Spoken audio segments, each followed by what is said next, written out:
ایک اور واقعہ یاد آ گیا. میہ فارقین شام کا شہر تھا اور اس کا قلعہ تھا پہاڑ پر. 1 سال صحابہ اس کا محاصرہ کر کے پڑے رہے. خالد بن ولید جیسے فتح نہیں ہو سکے. تو خالد بن ولید رضی اللہ تعالیٰ نے اعلان فرمایا کہ سارا لشکر روزے رکھو کہ اللہ اس کو ہمیں فتح کروا دے. پہلے دن روزہ رکھا گیا. خالد بن ولید افطاری کے لیے خیمے میں آئے تو افطاری کوئی نہیں تھی. تو ان کو خیال آیا غلام میرا بیمار ہوگا, انہوں نے پانی پی کے روزہ افطار کر لیا. اگلے دن پھر ان کو خیال آیا, اگلے دن آئے تو پھر افطاری کوئی نہیں. پھر ان کو خیال آیا کہ غلام بیمار ہوگا, پانی پی کے افطاری کر لی.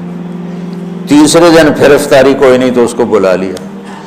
کہا بھائی خیریت ہے, آپ بیمار ہیں؟ کہا جی نہیں. کہا میری افطاری نہیں ملتی مجھے. کہا جی میں تو روز رکھتا ہوں. کدھر؟ کہا جی خیمے میں. کہاں چلی جاتی؟ کہا جی مجھے کیا خبر, میں تو رکھ کے چلا جاتا ہوں. کہا اچھا آج پہرا دیں.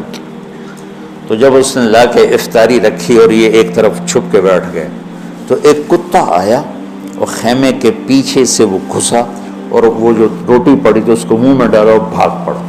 خالد بن ولید فرمانے لگے یہ کچھ اس کے پیچھے راز ہے. انہوں نے کتے کے پیچھے دوڑ لگا دی اور کتا آگے آگے, خالد بن ولید پیچھے پیچھے.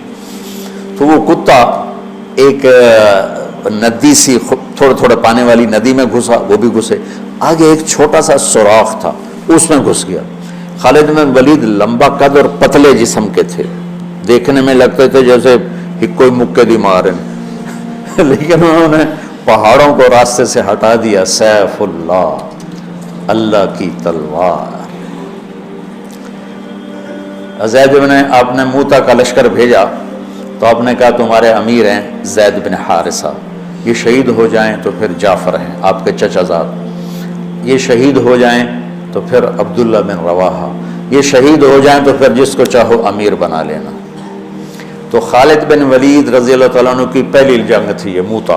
اسلام لائے اور یہ جنگ پیش آ گئی, صلح حدیبیہ کے بعد کی بات ہے.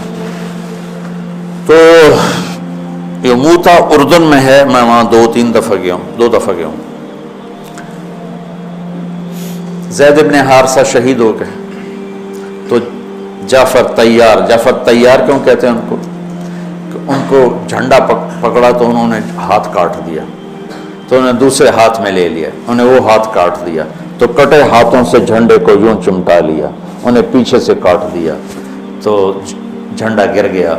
تو اللہ کے نبی مسجد نبوی میں بیٹھے ہوئے تھے اور فرما رہے تھے زید آگے بڑھ رہا ہے اور قتال کر رہا ہے اور وہ قتل ہوا اور وہ گیا جنت میں.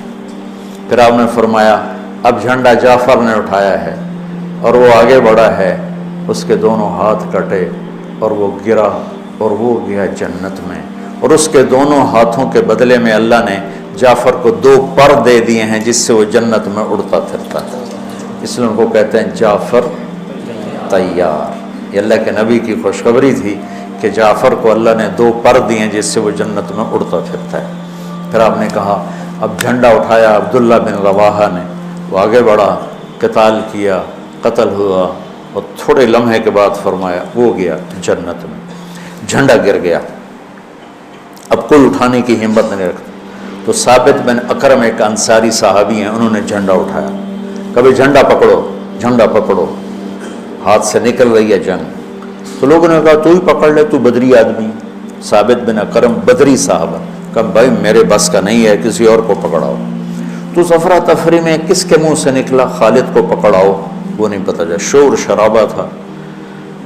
تو کسی نے کہا خالد کو پکڑاؤ, یہ کہنا تھا کہ سب نے کہا خالد کو دو. اب اللہ کے نبی خاموشی سے اوپر دیکھ رہے ہیں, سے سامنے سناٹا اور ادھر یہ ہو رہا ہے. تو آخر سب نے کہا خالد تو جھنڈا اٹھا. وہ کہنے لگے میں تو نیا مسلمان ہوں اور میری پہلی جنگ ہے, بابا کسی پرانے آدمی کو دو. تو سب کہیں تو ہی لے. تو خالد نے ایک ہاتھ میں جھنڈا پکڑ کے دوسرے ہاتھ سے جب یوں تلوار لہرائی نا, تو میرے نبی نے فرمایا اللہ نے اپنی تلواروں میں سے ایک تلوار کو نکال لیا ہے. سیف اللہ. اس دن آپ کے ہاتھ سے 9 تلواریں ٹوٹیں لڑتے. پھر اللہ نے ان کے ہاتھوں فتح نصیب فرمائی۔ 3000 کے لشکر نے 1 لاکھ پہ غلبہ پایا۔ پانی پڑھو۔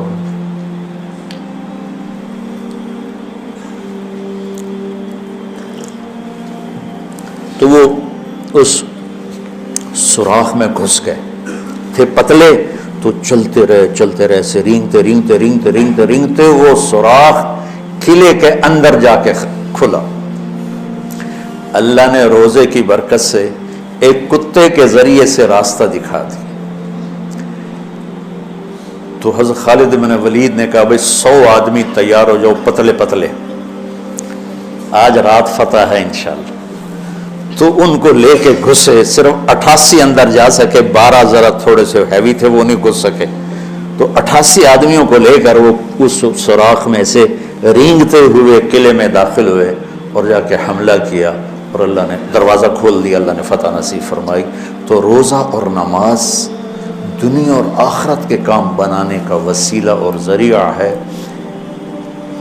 اگر ہم اس کو یقین کے ساتھ کریں۔ جب مشکل پیش آئے اپنا ظاہری سبب بھی اختیار کرو اور نماز بھی پڑھو۔